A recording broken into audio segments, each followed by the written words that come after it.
우리 예수님 사랑하는 분들만 아멘 합시다. 아멘. 우리 앞뒤 전후좌우 한번 인사 나눌까요? 잘 오셨습니다. 큰 은혜 받으세요. 인사하겠습니다. 잘 오셨습니다. 큰 은혜 받으세요. 잘 오셨습니다. 우리 한 번 더 인사하죠. 사랑합니다. 축복합니다. 인사하겠습니다. 사랑합니다. 축복합니다. 사랑하고 축복합니다. 오늘을 주신 하나님께 감사합니다. 오늘 우리가 이렇게 예배할 수 있고 또 곳곳에서 수고하고 헌신하는 이들 덕에 주님 앞에 이렇게 기쁘게 함께 할 수 있게 되었습니다. 이 모든 은혜를 주신 하나님과 섬기는 모든 이들을 위하여 우리 영광의 박수 올려드리십시다. 주님 감사합니다.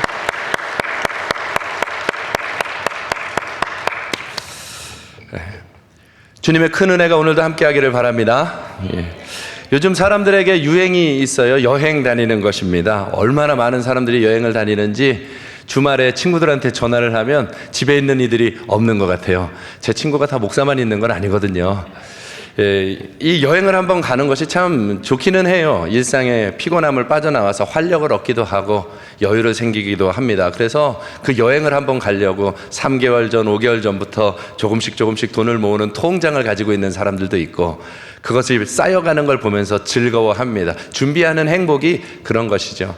요새 군 생활하는 아이들도 전역하는 날만을 기다린대잖아요. 월급이 워낙 많으니까 잘 준비해서 내가 이번에 전역하면 꼭 해외여행을 간다. 유럽 배낭여행을 간다. 몇백만 원씩 들여서 간단 말이에요. 그러면 전역할 날이 또 군 생활하는 날이 행복하지 않을까 싶습니다. 여러분, 우리 미래에 대하여 준비해 가는 것은 행복입니다. 뭔가를 계획하고 그걸 만들어가는 것은 우리의 삶을 이끌어가는 큰 힘이 됩니다. 작은 계획이 있어서 그것을 만들어가면 소소한 행복이 있을 수 있겠지만 큰 계획이 있어서 그것을 향해 갈 때는 조금 어려움이 오고 문제를 만나도 인내하는 과정까지도 그것마저도 행복으로 가져갈 수 있는 특별한 힘이 있는 것이죠. 오늘 저와 여러분 안에 그런 행복들이 회복되기를 축복합니다. 그러면서도 한번 질문을 하고 싶어요. 여러분들은 어떤 행복으로 살아가십니까? 제가 신앙생활을 올해는 아니라고 해도 그래도 꽤 했는데 신앙생활 하면서 언제가 행복한가 생각해 봤더니 큰 응답을 받았을 때 너무 좋아요. 기도하던 큰 응답을 받거나 기적을 경험했을 땐 참 행복한데 그런데 그것은 조금 지나면 금방 사라져버리고 다시 예전 자리로 돌아가는 걸 보게 됩니다. 그런데 그것보다 더 큰 행복이 있더라고요. 그 행복이 무엇이었냐면 주님에게 순종해서 어떤 일들을 했는데 그걸 하나님이 정말 기뻐하신다 하고 느껴질 때, 야, 이건 정말 주님이 허락해 주신 너무 좋은 일이었구나. 뒤늦게라도 그걸 알게 되어서 하나님께 인정받는 것 같은 느낌이 오면 그 행복은 다른 거하고 비교가 안 되더라고요. 깊이 남아서 나를 살게 하는 힘이 되어주더라고요. 바라기는 오늘 그런 행복감들이 회복되는 날이 되기를 축복합니다. 주님이 여러분들을 인정하는 날이 되기를 바라요. 오늘 말씀에 나오는 마리아가 바로 그 자리에 오늘 들어간 것이죠. 예수님 공생의 사역 마지막 즈음에 이제 십자가를 향해 예루살렘을 가시지 않습니까? 그 마지막 때에 있었던 일입니다. 예루살렘 주변에 있는 베단이라고 하는 마을에 들어가서 시몬이라고 하는 사람 집에 식사 대접을 하는 자리에 들어간 것입니다. 그런데 그 자리에 그 동네에 사는 마리아라고 하는 한 여인이 와서 순전한 나드 한 옥합을 머리에다가 붓고 발 아래에 붓고 그것을 머리카락으로 씻는 모습을 보여주는 것입니다. 이 모습을 보고 예수님이 평가하시죠. 나에게 기쁜 일을 해주었다. 이 여인이 나의 장례, 마지막 장례를 준비하여 준 것이다. 또 이 일은 항상 기억되고 복음이 전파되는 곳 어디서든지 영원토록 기억되어야 할 일이다 하시면서 그 여인이 행한 그 일을 예수님이 아주 기쁘게 받아주셨다는 것을 보여주십니다. 이 행복이 얼마나 좋았을까요? 그저 마음을 표현한 것뿐인데 하나님은 마치 온 세상을 다 얻은 것처럼 그것을 받아주셨다 이 말이에요. 우리 예수마을교회 성도들이 그렇게 하나님께 받아들여지는 사람 되기를, 그 기쁨과 그 감격이 회복되어지기를 축복합니다. 그래서 오늘 말씀 제목이 옥합의 자리를 바꾸라입니다. 소중한 것을 어디다가 관리하시나요? 아무데나 방바닥에다 놔두시나요? 땅 문서, 집 문서 하나씩은 가지고 계실 텐데, 그렇죠? 그거 그냥 방바닥에 아무렇게나 굴러다니게 하나요? 가장 중요한 곳에다가 잃어버리지 않게 모아두지 않습니까? 옥합이 그와 같이 귀한 것입니다. 오늘 첫 번째로 생각해 볼게. 준비한 옥합을 예수님 앞에 가져와 드리라라고 하는 거예요. 이 옥합은 매우 값진 것입니다.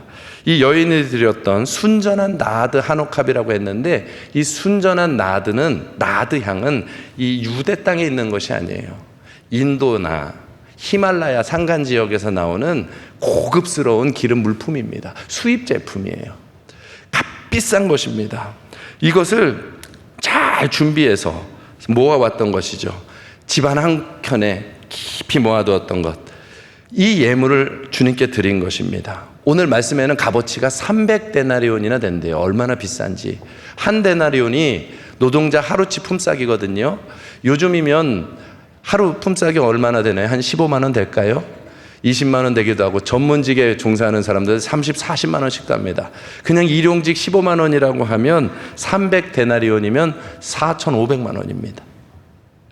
밥 먹다가 머리에다 쏟아 부은 거예요. 4,500만 원. 뭐 놀라지도 않으시네. 여러분, 밥 먹다가 내 머리에다가 4,500만 원을 쏟는다고 생각해 보세요. 이게 미친 일이죠. 그 사람 하루 품삯이 40만 원이라 그러면 4, 32, 1억 2천만 원을 하룻밤에 그냥, 이 정도 해야 놀라시는구나. 그렇게 쏟아 붓는다고요.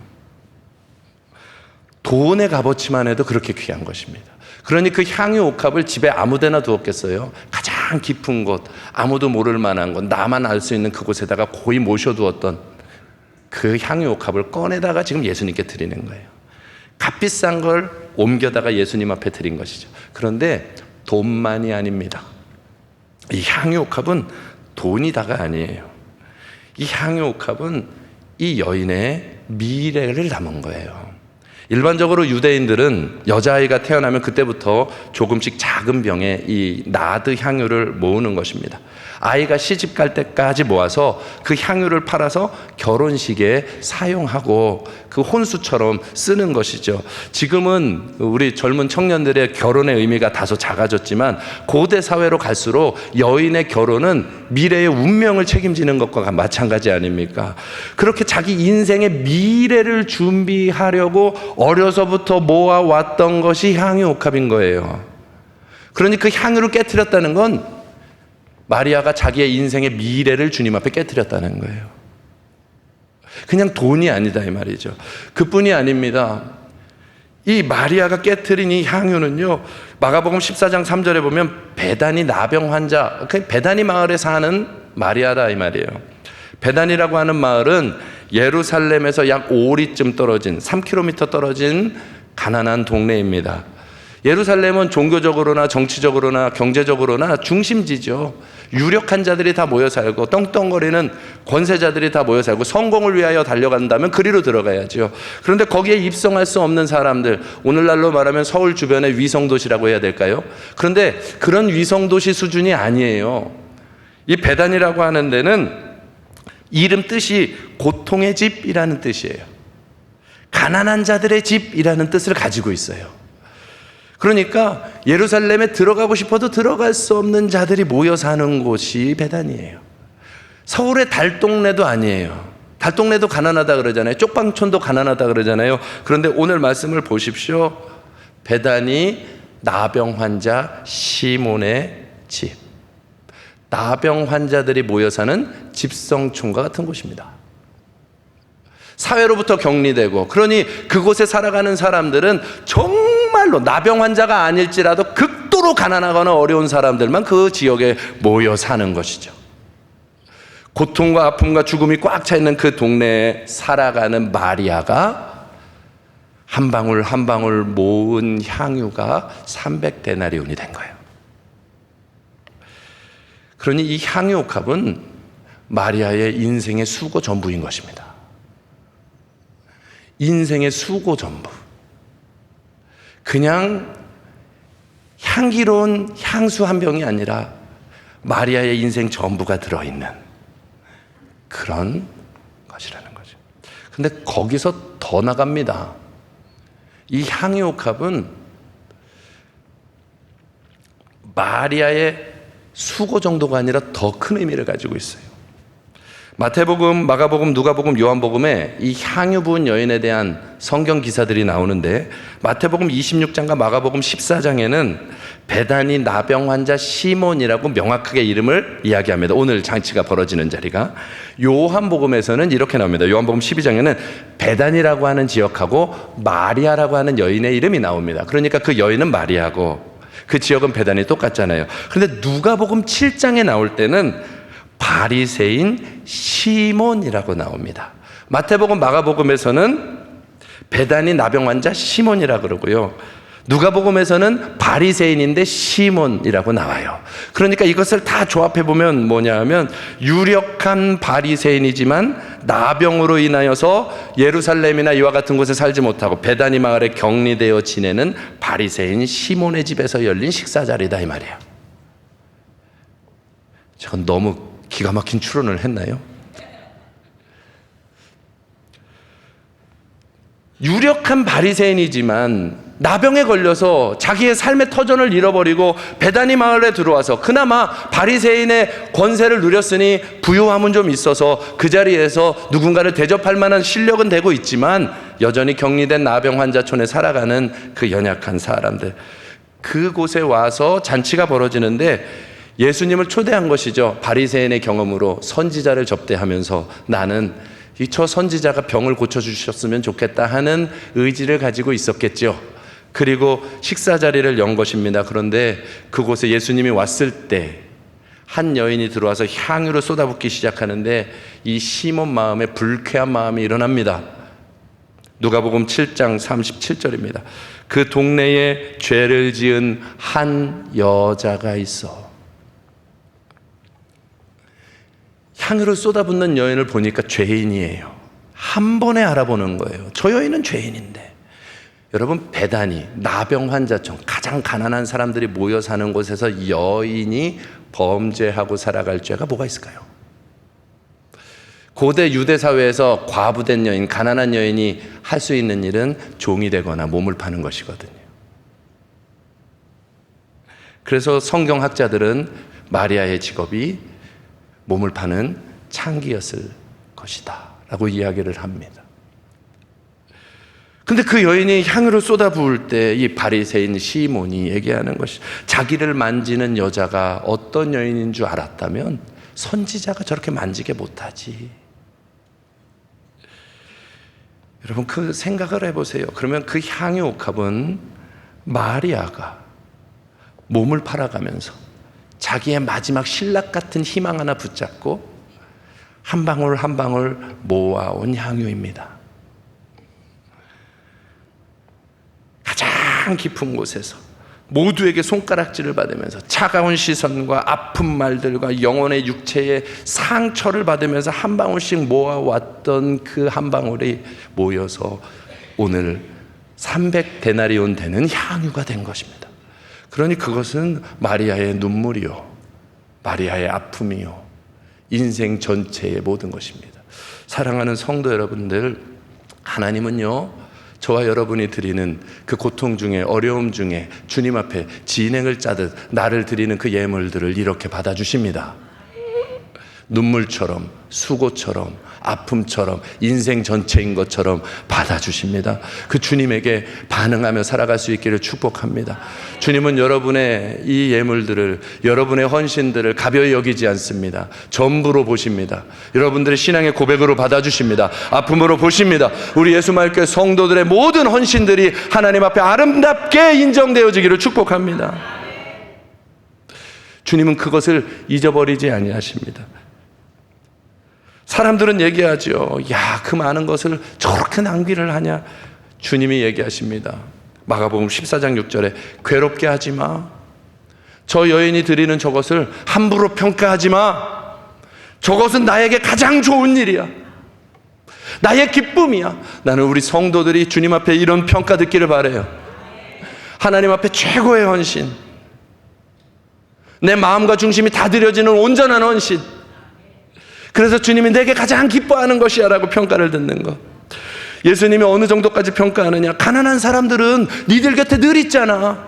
나는 이제 곧 하나님 앞에 가는데 저의 여인의 저 헌신은, 그걸 알고 했는지는 몰라도 그 헌신은 나의 장례를 준비하는 가장 값진 헌신이야.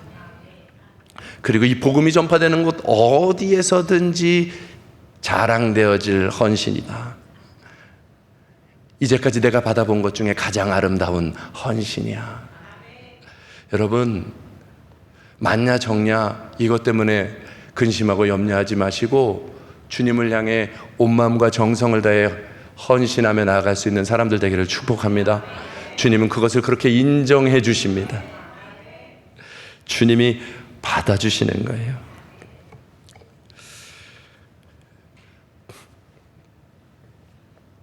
이렇게 예수님께 감동을 드리며 사는 삶, 여러분, 우리 준비된 헌신을 하며 살아가면 얼마나 좋겠습니까? 그런데 오늘날의 교회들, 우리도 모르는 사이에 하나님을 향해 드리는 것들이 너무 형식적인 예배가 되고, 시간을 들여도 형식이 되어버리고, 물질을 들여도 형식이 되어버리고, 헌신을 드려도 너무 형식이 되어버리는 우리의 모습을 보게 돼요.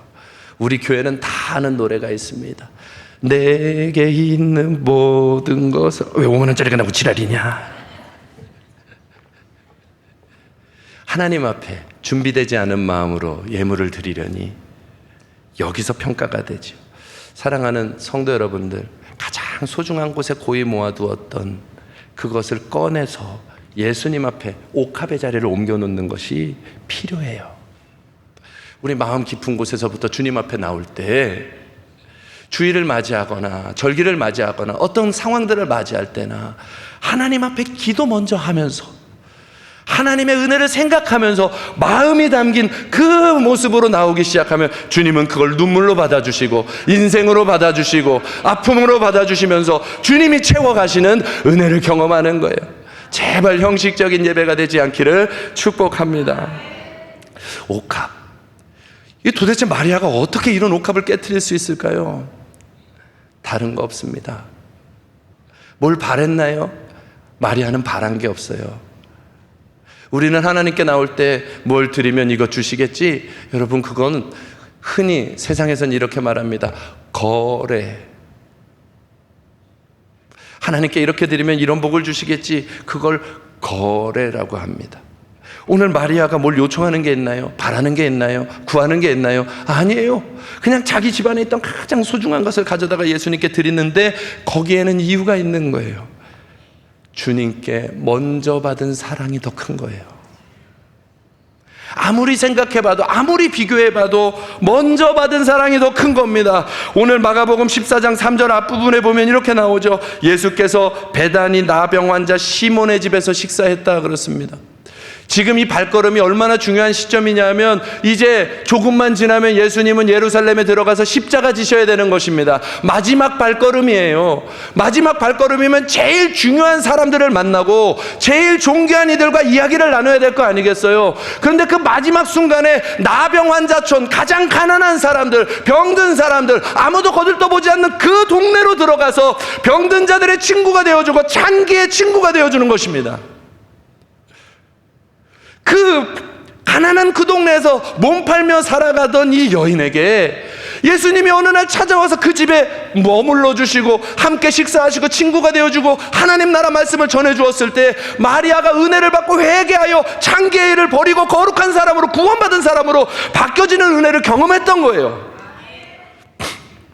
장기의 생활을 계속하는 것이 아니라 예수님을 만난 이후에 나 같은 여인을 어떻게 찾아오셔서 구원하여 주셨는가, 이 은혜가 너무 크니 감격의 감격인 것이죠. 그런데 그 은혜가 이렇게 나와요. 요한복음 11장 5절에 보면, 이건 우리가 상상할 수 없는 일이에요. 같이 한번 읽어보시겠어요? 예수께서 본래 마르다와 그 동생 나사로를 사랑하시더니, 이유도 없어요. 왜 마리아야? 왜 마르다야? 왜 이 가정이야? 왜 저와 여러분입니까? 본래 사랑하셨대요. 하나님이 선택하신 거래요. 너희가 나를 선택한 것 아니요, 내가 너희를 지명하여 불렀고 내가 너희를 선택했다. 마르다 마리아를 하나님이, 예수님이 사랑하셔서 본래 나사로와 동생 마르다와 동생 마리아를 그토록 사랑하셔서 그 사랑으로 찾아와 구원해 주셨다는 거예요. 저와 여러분이 받은 사랑이 이유 없이, 조건 없이 하나님의 사랑을 그대로 받은 것이다. 그뿐입니까? 요한복음 12장 1절 가보세요.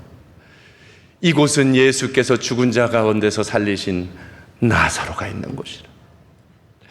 나 같은 자 찾아오신 것도 고마운데 우리의 가정에 가장 죽음과 같은 문제, 고통과 눈물을 닦아주시고 기적을 행해주시며 하나님 나라 백성이라고 하는 믿음을 전해주셨던 그 영광스러운 일을 맞이했던 마리아의 마음. 그래서 마리아는 불타는 거예요. 하나님 이 사랑을 주님께 어떻게 표현해야 되겠습니까? 아마 마리아는 예수님 발치 앞에서 그 음성을 들으며 오늘 이 걸음이 십자가로 죽으시는 마지막 걸음이라는 것을 벌써 알았을지 모르겠습니다. 그러니 눈물을 흘리며 발을 닦고 있는 것이죠. 이 사랑을 어떻게 표현할까? 내가 받은 이 100%의 사랑을, 하나님으로부터 받은 100%의 사랑을 나는 어떻게 보답할까? 아무리 생각해봐도 보이는 게 없어요. 표현할 길이 없어요. 나를 어떻게 다드리지? 집 한 구석 숨어있던 향유옥합을 옮겨와 예수님 머리에 부어드리는 것입니다. 여러분, 우리가 받은 사랑은 주님께 먼저 받은 사랑밖에 없습니다. 그 사랑을 이번 사순절에 깊이 묵상하시기를 바랍니다. 예수님의 사랑을 깊이 묵상하십시오.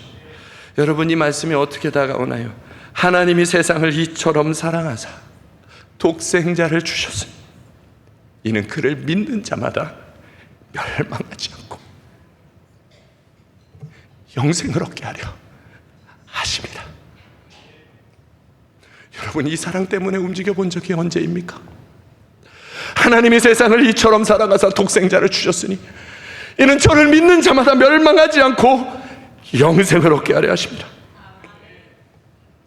요한복음 15장 13절 이하 16절에는 이렇게 말합니다. 사람이 친구를 위하여 자기 목숨을 버리면 이보다 더 큰 사랑이 없나니 너희는 내가 명하는 대로 행하면 나의 친구라. 이제부터는 너희를 종이라 하지 아니하리니 종은 주인이 하는 것을 알지 못하리라. 너희를 친구라 하였다. 저와 여러분을 친구 삼으시고 목숨까지 내어주시는, 내가 원한 적 없어요. 주님이 먼저 나를 사랑해 주신 것뿐입니다. 그 사랑을 경험하고 나니 100%로 나아갈 수밖에 없는 거예요. 주님 이거 했으니 이거 주세요. 여러분, 100%의 헌신만이 100%의 사랑을 완성시키는 것입니다. 여러분, 내가 결혼을 하는데 우리 아내가 1,000억이 있는 거예요. 그런데 1,000억을 얻으려고 앞에서 살갑게 굴면 그게 완전한 사랑이 아니잖아요. 주님 손에 달려있는 그것 때문에 사랑을 거짓으로 표현해가지고 뭔가를 하나 타내기 위한 건 거래다 이 말이에요. 그러나 내가 받은 사랑이 너무 감사해요. 주께 내 가장 소중한 것을 올려드리면 주님은 그 중심을 보시고 그 삶을 보시며 하나님의 크기로 먼저 그 나라와 그 의를 구하는 이들에게 하나님은 반드시 하나님의 역사를 이루신다는 것이죠. 요한일서 4장 19절에도 이렇게 말씀하십니다. 우리가 사랑하면 그가 먼저 우리를 사랑하셨습니다. 여러분, 진정한 사랑은 주를 향해 나가는 것을 낭비로 여기지 않습니다. 부담으로 여기지 않습니다. 어려움이라고 말하지 않습니다. 무거운 짐이라 하지 않습니다. 오히려 사랑하는 사랑을 향해서는 시간이든 물질이든 환경이든 준비하여 사랑의 대상을 향하여 기쁘게 드리며 그것을 기뻐하는 것이 사랑 아닙니까? 다 해보셨잖아요. 내 곁에 있는 사람 한 명만 사랑해도 내 시간과 물질과 모든 것을 다 드리면서 기뻐하지 않습니까? 오히려 주면서 기뻐하지 않습니까? 하나님은 이미 옥합을 깨트려 우리에게 오셨습니다. 하늘 보좌의 옥합을 깨트려 우리를 사랑해 주셨습니다. 당신의 아들 독생자의 옥합을 깨트려 우리를 사랑해 주셨습니다. 이 은혜 앞에서 오늘 우리가 사순절을 지나가고 있는 거예요. 그 주님의 은혜가 우리 안에 가득 채워지기를 바랍니다.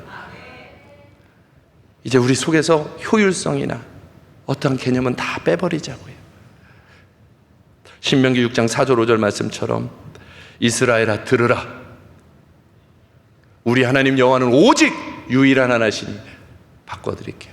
우리 하나님은 오직 너희만 사랑하는 하나님이시니 너는 마음을 다하고 뜻을 다하고 힘을 다하여 내 하나님 여호와를 사랑하라.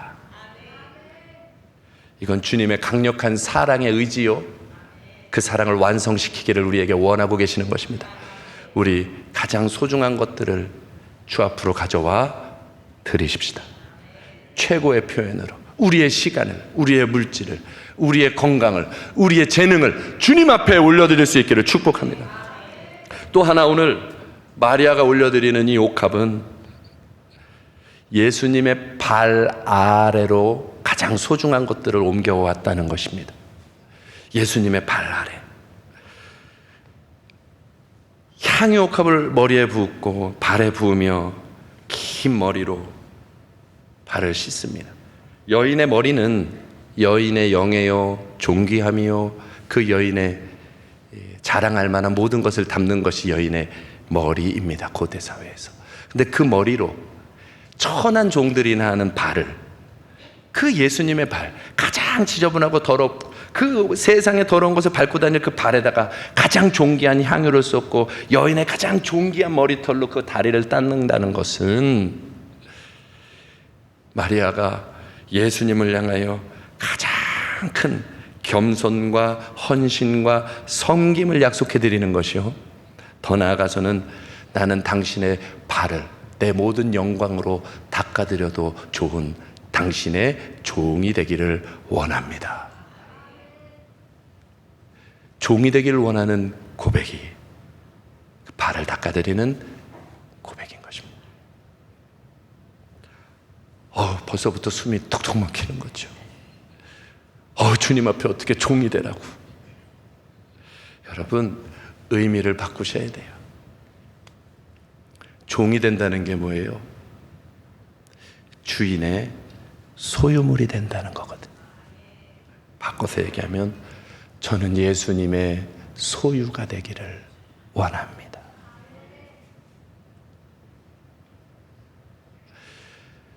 마리아는 일생에 준비한 모든 것을 가지고 그 준비한 모든 것을 예수님 앞에 드리며 나는 예수님의 소유가 되기를 원합니다. 주님의 소유가 되면 그 소유물이 행하는 모든 것은 주님의 것이 되는 것입니다. 보시겠어요? 예수님이 이렇게 평가하시잖아요. 마리아의 헌신을 보면서 나에게 좋은 일을 하였다. 그가 하는 일이 예수님의 좋은 일이 되는 거예요. 나의 장례를 준비하였다. 예수님의 가장 귀한 순간, 가장 중요한 때에 주님 앞에 드려지는 것이 그 여인의 가장 아름다운 일이 되어지는 것입니다. 또 나아가죠. 복음과 함께 전파되는 곳에 이 여인이 한 일도 전파되어라. 영원히 예수님의 일처럼 온 세상에 전파되어지는 가장 값진 것, 예수님의 일로 완전히 바뀌어지는 거예요. 사랑하는 성도 여러분들, 우리 예수말교회 성도들이 이렇게 바뀌어지기를 원합니다. 여러분의 헌신, 여러분들의 수고, 여러분들의 삶, 이제까지 만들어왔던 모든 것이 예수님의 손에 붙잡혀 가장 아름다운 것으로 다 뒤바뀌기를 축복합니다. 주의 소유가 되는 거예요. 그런 사람의 말은 말 한마디도 예수의 말이 되고요, 섬김 하나도 예수님의 섬김이 되는 것입니다. 우리가 이제까지 준비해왔던 모든 것, 힘이든 재능이든 물질이든 그 모든 것이 주님 앞에 때에 맞게 드려지며 살아갈 때에 그것은 하나님 앞에 가장 존귀한 것이 되는 것입니다. 우리 예수마을교회가 지금 하나님 앞에 교회 사랑의 날을 작정하고 해나가고 있는 이유도 이 때에 이 일이 필요한 것이기에 이와 같은 것들에도 우리가 헌신하며 나아가면 주님은 가장 값진 것으로 받아주시는 거예요. 이 여인이 하나님 앞에 드릴 때 내가 준비한 모든 것으로 예수님의 발 아래 당신의 소유가 되기 원합니다 하고 드릴 때 요한복음 12장 3절 제일 뒷부분에 이렇게 말씀하십니다. 향유 냄새가 집에 가득하더라. 저와 여러분의 헌신이 하나님께 드려지면 그 헌신이 드려진 그 자리에 예수의 향기가 가득 차는 것입니다. 이렇게 하면에서는 안 차요. 여러분의 가정에 가득 차는 것입니다. 우리의 교회 안에 가득 차는 것입니다. 정말 주님의 발 아래 드리는 그 헌신이 말이에요. 하나님, 나는 당신의 소유가 되기 원합니다. 어느 곳 어느 자리에서든지 나를 써 주옵소서. 그 자리에 가정에서 때에 맞는 주의 일을 하고, 교회에서 때에 맞는 주의 일을 하고, 삶의 자리에서 때에 맞는 주의 일을, 내 인생이 주께 드린 것처럼 주님께 순종하며 나아가는 그곳에서 예수의 향기가 그곳을 가득 채우며 하나님의 이름이 높아지게 되는 것이죠. 이런 생애를 살아간 사람이 있어요. 바울입니다. 로마서 12장 1절에 보십시오. 형제들아, 내가 하나님의 모든 자비하심으로 너희를 권한다. 너희 몸을 하나님이 기뻐하시는 거룩한 산제물로 드리라. 이것이 너희가 드릴 영적 예배니라. 바울은 아는 거예요. 주께 드려진 생애가 얼마나 값진 것인지, 주께 드려진 생애가 얼마나 복된 것인지, 영광스러운 것인지 알기에 자기가 그 길을 살아가며 모든 성도들을 권하는 것입니다. 주님 앞에 온전히 드리고도 남는 생애는 우리에게 준비되어 있다. 드려보라. 사도행전 20장 4절에는 이 은혜의 복음 증언하는 일을 마치려 하면, 나 예수님 일 하려면 나의 생명도 다 아끼지 않는다. 왜? 주님과 함께 부활한 생명이니까. 주님께 사랑받은 거 나 충분하니까. 빌립보서 3장 8절에도 이렇게 말합니다. 내가 그를 위하여 모든 것을 잃어버리고 배설물로 여김은 그리스도를 얻고 예수님의 소유되길 원한다 이 말이에요. 나의 꿈은 예수님의 소유되기 원함입니다. 오늘 저와 여러분의 소원이 예수의 소유되기를 축복합니다. 디모데후서 4장 6절에는요, 자기 인생 다 가고 난 후에 이렇게 고백하잖아요. 전제와 같이 내가 벌써 부어지고 나의 떠날 시각이 다가왔다.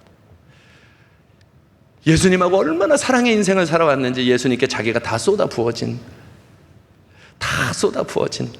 우리 예수말교회 성도들인 줄 믿습니다. 제가 도저히 쫓아가지 못할 영역이 하나 있더라고요. 로마서 9장 3절이었습니다. 바울은 이렇게 드리더라고요. 같이 한번 읽어보시겠어요? 나의 형제 곧 고륙의 친척을 위하여 내 자신이 저주를 받아 그리스도에게서 끊어질지라도 원하는 바로라. 예수님을 얼마나 사랑하는지, 예수님의 뜻만 이루어질 수 있다면 내가 주님에게서 끊어져서 혹 지옥불에 떨어진다고 하여도 주님 뜻이 이루어지기를 원합니다. 이게 사람이 할 수 있는 고백이 아닙니다. 예수님이 하늘 보좌 버리시고 이 땅에 오셔서 우리의 대신 죽음을 당하시고 하나님과 완전히 단절된 그 죽음의 끝자락 사힐, 그 깊은 곳에 들어가셔서 그 지옥의 모든 아픔까지 경험하고 오시는 그 주님의 그 마음을 바울은 자기 몸에 채우고 살아가는 거예요. 그 사랑 받았으니 나를 드립니다. 주님은 오늘 마리아, 바울뿐 아니라 저와 여러분의 삶을 소유 삼기 원하십니다. 그 사랑 앞에 우리의 삶을 드리십시다. 자신의 옥합, 모든 옥합을 깨트려 우리에게 찾아오셨던 예수님처럼 이제 내 마음에서 이제까지 준비해왔던 가장 소중한 곳에 모아두었던 그 옥합, 나의 시간, 나의 물질, 나의 삶, 그 모든 것이 하나님 앞에, 그 발 앞에 주님이 원하실 때마다 드려지는 생애가 되기를 축복합니다. 그 주의 소유가 되어 예수 안에서 기뻐하고 예수 안에서 감격하며 저가 나의 기뻐하는 일을 행하였도다. 영원히 기억하여라. 그 평가를 듣는 우리 예수말교회 모든 성도들 되기를 축복합니다. 주님 사랑하시죠? 우리 그 사랑으로 반응하며 예수님과 함께 살아가는 내 가장 소중한 향유 옥합의 자리를 이제 완전히 옮겨 예수님 앞에 올려드리는 우리 모든 성도들 되기를 주님의 이름으로 축복합니다. 우리 함께 찬양하면서 준비한 예물 드리고요, 결단의 기도를 드리십시다.